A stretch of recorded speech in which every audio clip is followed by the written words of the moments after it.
Heyo, ladies and gentlemen, welcome to the Combat Connection podcast with Luca, Low, and Beast King. And for today's episode, we're going to be talking. It's a bit of a weird and sort of more niche discussion. We're deciding to go a little bit more technical with this one rather than a broad topic. We're going to talk about timing and range when it comes to striking and grappling, the differences between your timing and range, and what can go wrong if you don't have that down pat.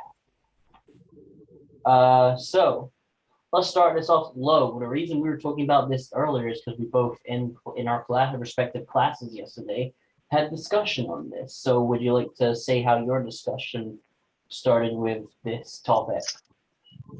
Right. Quote Soki Michael Frazier of Namido Yanshikai as well as Trinity Combatives. You've really got three times when you're striking or grappling. You're either early, you're late, or you're later. And the explanation I had for this is if you have your hands together, right, and someone wants to tie your hands together, if they take a bit of rope and they just kind of lay it over both hands, what's your immediate reaction? You're going to pull your hands away because you're not going to allow them to tie your hands together, right? By doing that, you're early. Okay, option two is being late. They manage to tie one hand up, meaning that there's a knot around one wrist, and they lay the rope over the other hand. What do you do then? You obviously pull the free arm away. Okay, so you're late at that point.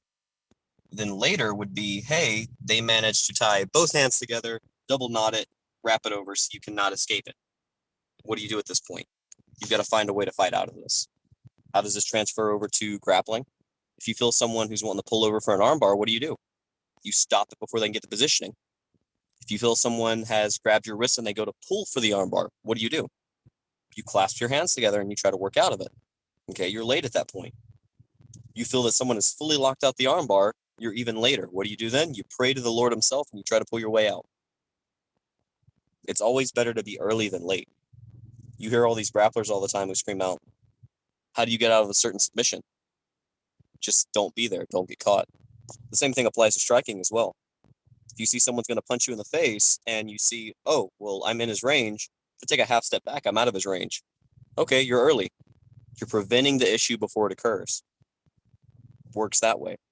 If you see someone throwing a punch and you're like, I think I'm going to get hit. You know what? I can just move my head a little bit, slip out of the way, and I'm still safe. Okay, that's being late. Later would refer to, oh, I'm kind of at a point where I can't move my head enough, but I still have my hands. So why don't I slip and I use my hands to assist and parry it out of the way? Again, early, late, and later. That's just the way that we discussed it last night. Yeah, I think that's a very interesting point. And obviously, it's something you'd think is super simple, but if you never discuss it, then you never know who might not have that understanding in their head already. So, Beast, how about you when it comes to? I know you don't do much grappling in Sandav, then like your throws when it comes to trying to get the opponent off of the out of the fighting area. But when it comes to timing and range, what are some important lessons you've learned or discussed within your class? You're on mute, by the way. All right, am I off of mute? Yeah. All right, okay, just checking. But yeah, no. Well, for one, we really don't. I mean, I like Logan's analogy there with, just the late and early and everything. We really don't go into that much detail. But when it comes down to it, for the most part, from what I was just taught, Sanda-wise, when it comes to getting in the grappling and getting in the throwing and stuff like that, we more or less looked at it in the sense of if you're able to do it, do it. You know what I mean? It's never really that time I guess we do have combinations and stuff where we do set it up. But, I mean, it's more so of an instinctual thing. At least that's how we've been taught to use it in terms of, if you see that opening for that, or they're swinging real wide, or you think you can catch it and go for the throw, or they're, throwing a lot of punches, so you want to down, a level and get their leg. It really just more or less comes down to whatever openings you see, at least in terms of our grappling anyway. And I mean, the same thing could be said, I guess, towards our striking in a sense. Though with that, it is, also going back to what Logan said, a thing of, knowing your distance, knowing not just your reach, but their reach as well, both in terms of the legs and in terms of the hands, and just knowing, what the different ranges are and how you can apply your different techniques within those ranges. Like, if I'm out of his punching range, that doesn't mean I'm out of the way of his head kick. That being said, if I'm going to go for, a takedown where I'm going to go and grab his leg and bring him to the ground that way, then, I want to be in his kicking range, not his hitting range. So, yeah, I mean, that's pretty much all I've really got towards the subject, really. Yeah, that's obviously, it makes a lot of sense and similar to how we were discussing it in yesterday in class. So within Shorinji Kempo, we have our philosophy book, and within that is the 5 elements of atemi. Atemi is the blows, the striking in Shorinji Kempo. So the 5 elements are kyosho, ma'ai, angle of atemi, speed of atemi, and kyojutsu. So the ma'ai for atemi is the attacking from the appropriate distancing. And within Shorinji Kempo, we have pre-distances that we acknowledge for our timing within the distance to get the attacks off correctly. We have our distance where you have multiple steps before you can attack. So say this is a confrontation, you push them away, or you've been thrown and done a roll or break full, and you now 2 free steps. Maybe they're in a kicking range if they do a single step. That is your first range of attack. It gives you a bit of room to move, a bit of time sort of to think about what's happening and see things coming better. You don't necessarily have to react immediately or move in immediately or back. You can take in the situation. Second range of distance is a single step with an attack. So if you or them take a single step forwards, they are within range to strike, punch you in the face. This is a situation where you probably are more on the defensive in terms of reaction, but you're more aware. There's less variation, a little less to look out for, but a little harder stuff to be worried about because it's still in a close enough range where things are likely going to hit if you don't react appropriately. And then the last range is there's no steps. They are in attacking range, and you need to be the one reacting first, because the best way, it's like Lo was saying, it's better to be early than late. You can't be late when it comes to fighting, even striking or grappling, if that's going to happen. And within Shorinji Kempo, where we have striking and grappling combined, we mix them. You're in both striking and hand striking and grappling range. So if you're waiting for them to attack, then you've already lost because they're going to get onto you. If they are within the range where they can't step, you can't react. You need to act, and you need to be on them and taking them out before they can hit you.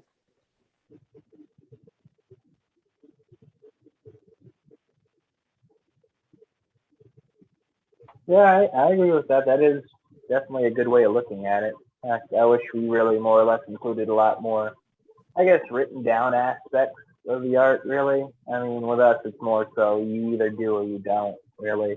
Well, you guys, that's one thing I realize about Sanda is you guys have all of the philosophy that you expect from art, but it's you just apply it. You don't need to sit and discuss it as you might with, say, judo, karate, kempo, or Yeah, just I a mean, basic kung fu. yeah, like we definitely have like moments usually either before or after class where we more or less talk about, certain stuff related to the art. And I mean, I guess like if Sifu is breaking down, a move, then yeah, of course he's going to explain it to us. But for the most part, yeah, it's more so feeling it out, honestly, and just getting it done than it is really, a lot of tradition to really go with it. I mean, I guess maybe that could be different for other gyms, especially, I mean, even within ours, as I've heard before, everything used to be one class. But as it stands now, it's not really a lot of conceptualizing and things like that really go into it. Okay. So I'm going to ask both of you a question, and we'll go back to original order and have Lo answer first. So what is one time you remember the timing and the distance having an effect, whether you completely messed up or the person completely messed up their timing and distance, or it went just so beautifully right. All right. Who wants to go first? I guess. Am I Well, going first or yeah, you're going first, love. timing and distance? So I recall I stole a rear teeth to try closing the distance on my father a couple years back. And I went to slip and move out of distance, but I didn't realize that he was throwing your favorite kick that you had me doing on camera. Domo mo shikaitenge? Yeah. Ooh, And beautiful. I thought I had moved back far enough, but I hadn't. And you can figure out what happened next. Oh, ho, ho, ho. And a concussion came from it. That is beautiful. That's just what comes to mind for me. So the lesson we learned from that is, guys, keep an eye on the Instagram for video of Lo doing the Moashi Kaitenge. Huh. So did you get KO'd or was it just like concussed? Concussed was seeing more fingers than what were being held up and couldn't walk straight. Oh, beautiful. So you took that one badly. Yeah, the heel ended up landing on, the point of your jaw, Mm-hmm. the roof of your jaw. The heel Yeah. ended up landing right above it and the point below my ear and then scraping across my body. Oh, that's horrible. What did you learn from this? Pay more attention. Okay, more, yeah, that's entirely fair. That's really as simple as it was. I had suffered a couple concussions before that, but that was one of the worst ones. And I ate that one fully. So they kind of sat there and they're like, yeah, Low doesn't really need to be taking these as much. So how do I fix that? You don't get hit. And you know what? Since then, not getting hit has really kept me from getting concussions. So that's Low's safety tip for the day. Just don't get hit. Don't get hit. That's one thing actually. A lot of people they like joke about that whole movie trope where like the martial arts master just doesn't get hit. And they're like, that doesn't really happen. But it's like I have really met some dudes where obviously if you have some experience you're gonna hit them, but if a complete noob was trying to swing on them, their body movement, their footwork and their range and timing, you probably wouldn't get something on them. You probably get tired. It's a Yeah. real thing that can happen if dudes can move fast enough and keep the right range and timing. It can look very impressive. And a lot of times it actually goes with those the older guys, like what you're talking about. You've met some people who've done that. Mm. There's a quote that my father says all the time, right? Old age and treachery will overcome youth and skill any day. Mm. It's Just think like, about that. Youth and skill. So we're sitting here and we're trying to pressure him. We're trying to fight. He's got old age and treachery on his side. His only goal, don't get hit. How do you stop this? Hit them first. Your old age and your treachery. Hey, I'm going to sweep your foot. Hey, I'm going to kick you in the knee. Hey, I'm going to toss you over and then ground and pound. What are you worried about? Just not getting hit. Therefore, you're not going to hit him. and like we're all relatively young, like, and I'd hope at least we're a little bit skilled, but I'm pretty sure we all have people in our rankings above us that are far older that would completely obliterate us in a half a second. I quoted one at the start of this podcast. Yes, you did. All right, what about you, Beast King? Yeah, Beast, what was one time where you remember where yours or someone else's timing and range ever went really, really well or really, really bad? And I'll ask you to unmute.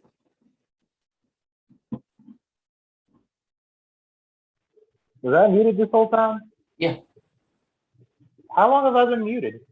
The whole time Lo's been talking? Huh. Okay then. But yeah, no, like I got one that comes to mind, but I don't really know whether it counts as much as a distance and timing thing as it is more so just a skill gap thing. But I mean, I guess it's up to interpretation. I mean, I was sparring my Sifu.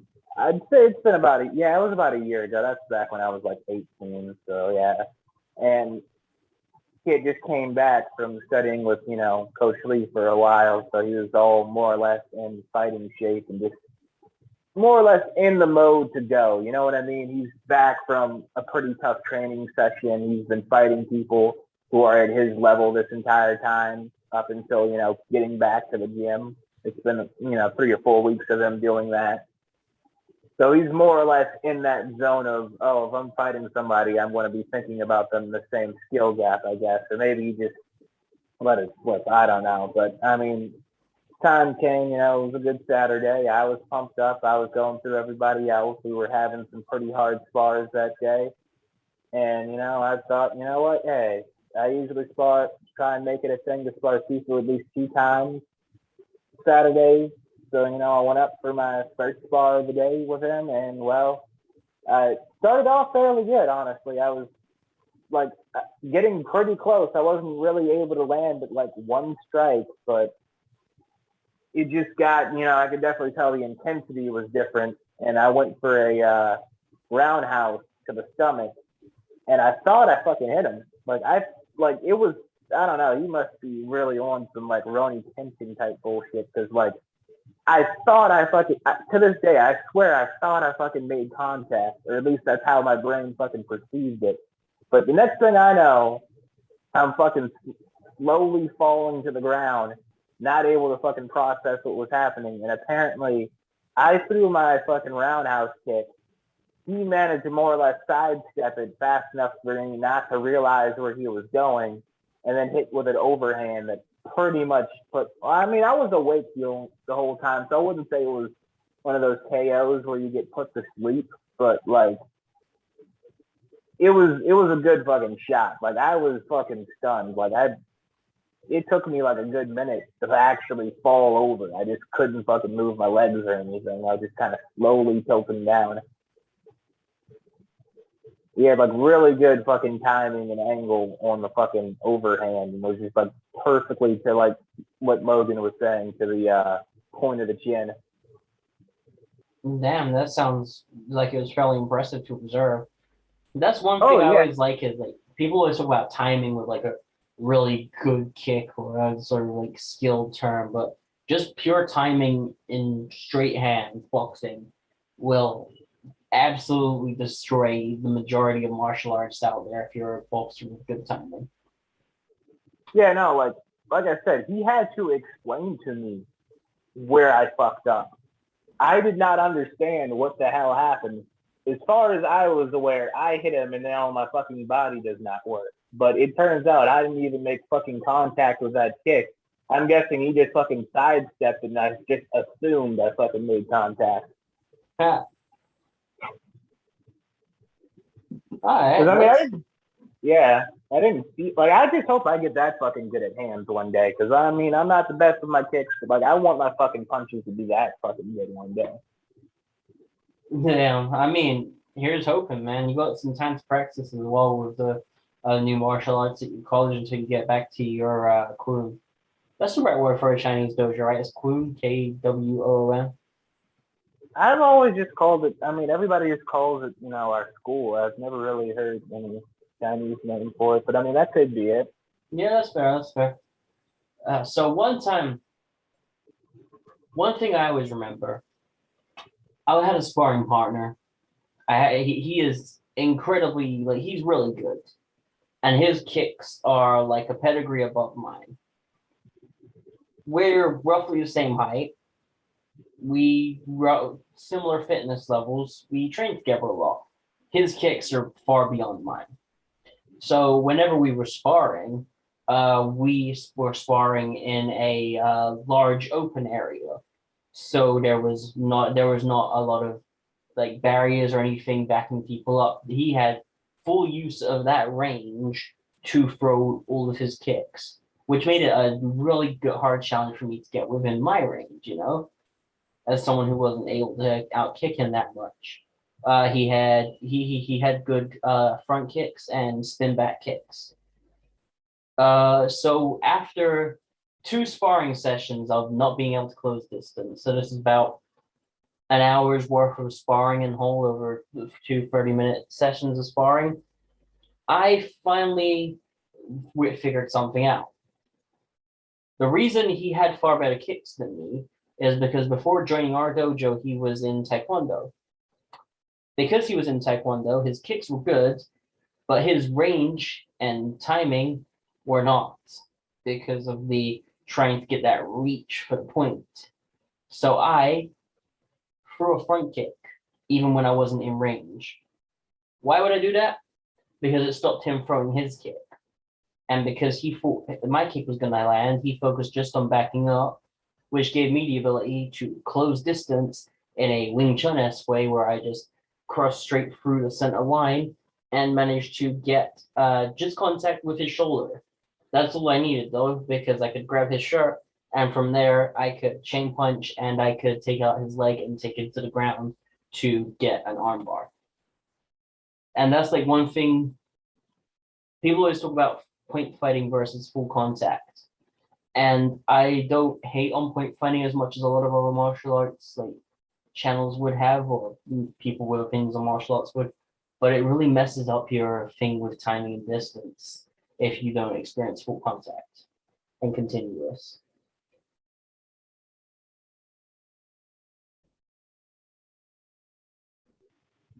I think it honestly kind of depends on like just the person, I'd say. I mean, I think when it comes to point fighting, while I honestly would never do it, I can see where, if you're good enough at it, maybe the transition over to full contact wouldn't be easy by any means, but you might have that, at least a good senses as to where, touch and get away, I mean, it's good for speed, and it's definitely better than nothing, and it can get you into your range and out of your range well, but it can mess up your understanding of what the ranges are in terms of once that point is done, you go back into like a several step away from each other range. There is no point, or if you're good at point fighting, shouldn't be no point in your competition where you're within a clinch range, grappling range. Yeah, that is fair. And you don't really know how to react with someone getting into that range. Yeah.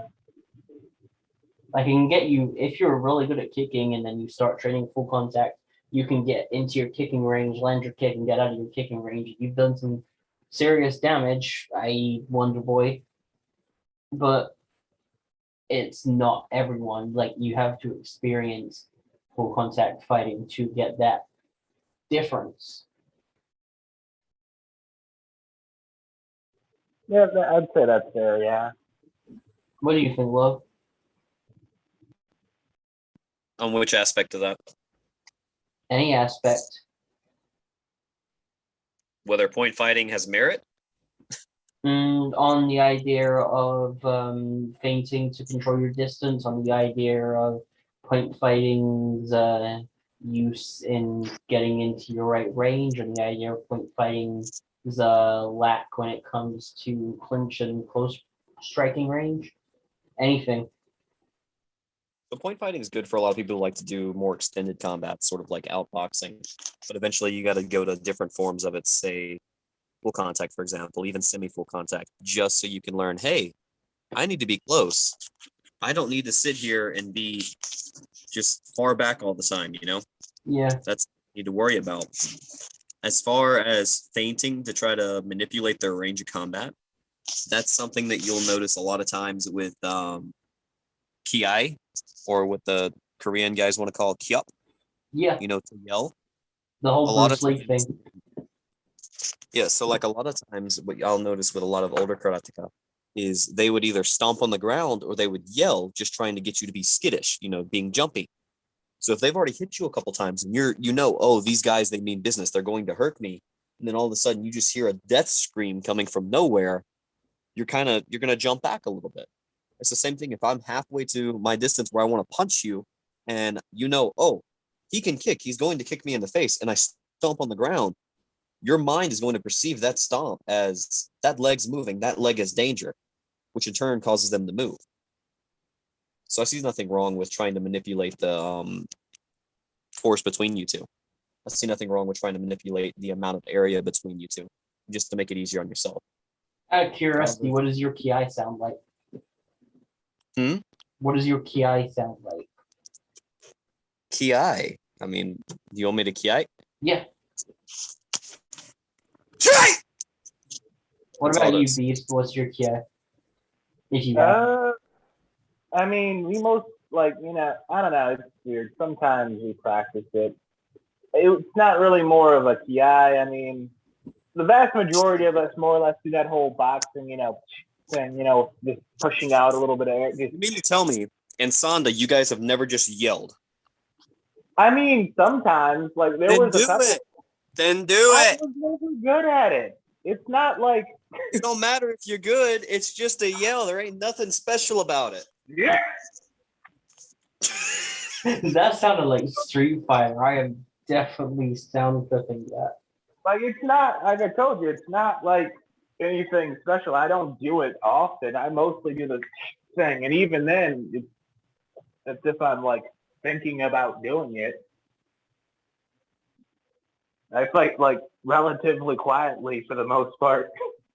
Or maybe not quietly. I mean, I guess I'm still breathing. I'm still, occasionally breathing out and it's making a bit of noise, but it's never like a full on war cry. I mean, the boxing one technically is a form of ki. I can't remember the name for it, but there's like a term for quiet ki, which is like with your mouth closed. If you're like, it's like a humming ki, like, or like under your breath, like, or they're like, shit. I will say though, funny enough, we did get in a Jeet Kune Do guy one time who did like the fucking Bruce Lee fucking balls in a vice scream every time he did a fucking side kick. What you mean? Like he'd stand full side on with his fingers and like the weird like mobile face. Yeah, like exactly like that, but at like the top of his fucking lungs. Beautiful. I've done that just screwing with people before. Like I can see how it kind of works because there's like, if you think about it, weirdly enough, it has a basis in nature. Like certain animals do that when they hunt, like wolves and large predators will usually No. make Like, both. think about this. Beast King, you've seen me before. We've done Yeah, technique calls before. I yeah. sit, I square up. I want to hurt you, so I'm going to hurt you. We're getting ready to fight, and all of a sudden, what's up? You don't know what to think, and then I'm gonna just jump in. And I'm gonna start caving your face in. Yeah, that is fair, but like this guy wasn't really like. It was kind of cringy because he wasn't even really doing like the Jeet Kune Do like he was doing the full on movie style Bruce Lee side stand. Was he even good? Not really. His his kicks were decent. I mean, how is he gonna be good? He's in a Sonda gym. That was the fight words.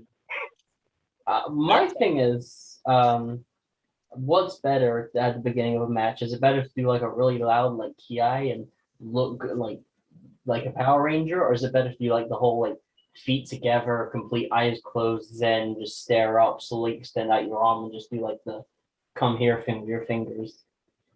I mean, all I do is I kill skate, right? So I put it together, I bow, and I just look at him and I say thank you, and then I get my card. Yeah. Honestly, I kind of have my own little thing for that. Really, just depends on how time I have. They have my respect by getting out there, Yeah. and then at the end of it, either they're standing or they're not. If Yeah, they're standing, I bow to them and I shake their hand. We always rate our partner. We don't bow. We just have the standing hands together. If we don't, you in Shirinji Kempo, their thing is you never lower your body because everyone is on the same level, no matter rank or position. So we just feet together and then bring our hands together in front of our face and onegai shimasu, arigatou gozaimasu. Yeah. See, that's See, I can see where you're coming from there, but that also sounds like some hippie shit. Yeah. I'll go ahead and tell you, Okano Sensei, when he came down a couple years back, right? So headed in Kojiku, he comes down. We're talking, and I go and he's giving me an award. It was some certificate I haven't mounted in the school. Anyways, we go out there, and he gives me the certificate. We exchange a couple words, and I go to bow to him. He bows fairly low, just out of respect. I refuse to let my head be above his. Not because I thought personally we were on different levels. It was more of an acknowledgement of you were above me, you were farther along on the path. Mm. Because you remember, what does do mean? What does do Way mean? of life. Way of or Yeah. path of. If I see someone who, for example, is a Kinkochiku karateka, right?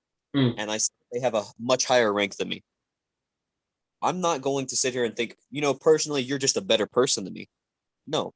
Nor am I going to believe that, oh, you're just this high-ranking martial artist. I must show so much respect. No. I'm merely giving respect because I acknowledge you are farther along on the path than me. That's fair. One of the mentalities that we have within Kinkochiku is if you have a kohai, so someone below you, right?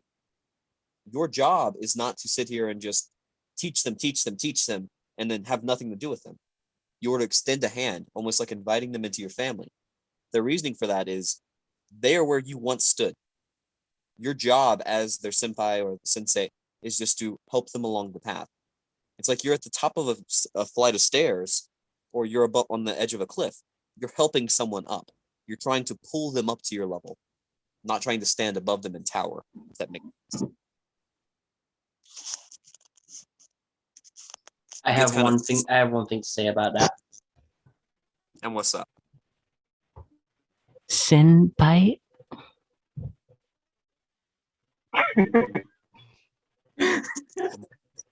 Shin. Yeah. Sometimes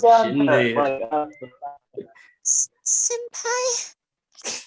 you have to hit the fucking- Logan, I will pay you not to do that. Okay.